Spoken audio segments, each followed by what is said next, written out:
Saya memang pengkritik kekuasaan itu, bukan pengkritik negara. Saya mengkritik Soeharto. Lalu Soeharto diganti oleh Habibie, juga itu satu paket lah, oleh Gus Dur kan.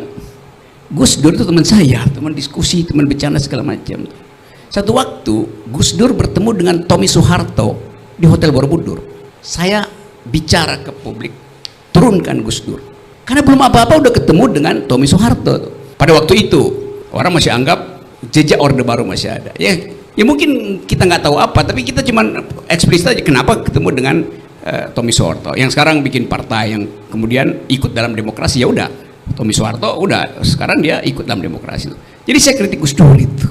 Lalu Gus Dur diganti oleh Mega. Saya nggak kritik Ibu Mega itu, karena saya nggak tahu saya mau kritik apa pada Ibu Mega itu. Saya nggak ngerti kebijakannya. Saya hanya mengkritik kebijakannya. Ibu Mega diganti oleh SBY itu. SBY itu teman diskusi saya sekarang. Lalu orang bilang, kenapa lu pro SBY? Ya sekarang dia bukan penguasa lagi, ngapain gua musuhin SBY? Saya berteman baik. Diskusi, begitu ada buku baru, Pak SBY itu begitu ada buku baru tentang global politics, dia pasti undang saya, kita diskusi itu. Sekarang, dulu saya kritik waktu SBY jadi presiden tuh. Saya kasih pidato kebudayaan di Taman Ismail Marzuki hanya untuk menghajar SBY itu. Itu Pak Kapitra. Jadi kalau saudara Kapitra menganggap saya nggak konsisten atau potensial nggak konsisten, sehingga nama saya dari Rocky Gerung bisa jadi Rocky Garung, itu nggak mungkin terjadi. Ya. Saya terusin dulu.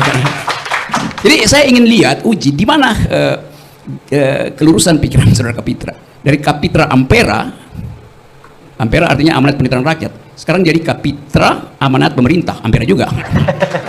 Ringkasannya. Saya nggak bilang dari Kapitra Ampera jadi Kapitra Ampla atau Kapitra Amplop, enggak. Jadi itu soalnya tuh. Sekarang kita bicara tentang masa depan, karena itu kritik harus terus diucapkan demi masa depan, supaya tercegahlah doktrin yang sangat mungkin berlaku sekarang yang disebut oleh Raja Louis XV, après moi les déluges. Setelah saya akan ada kekacauan. Karena saya lihat Presiden Jokowi, kalaupun dia tidak terpilih lagi, dan mudah-mudahan memang rakyat paham itu, dia akan meninggalkan deluge, beban, bahasa Perancis après moi les déluges.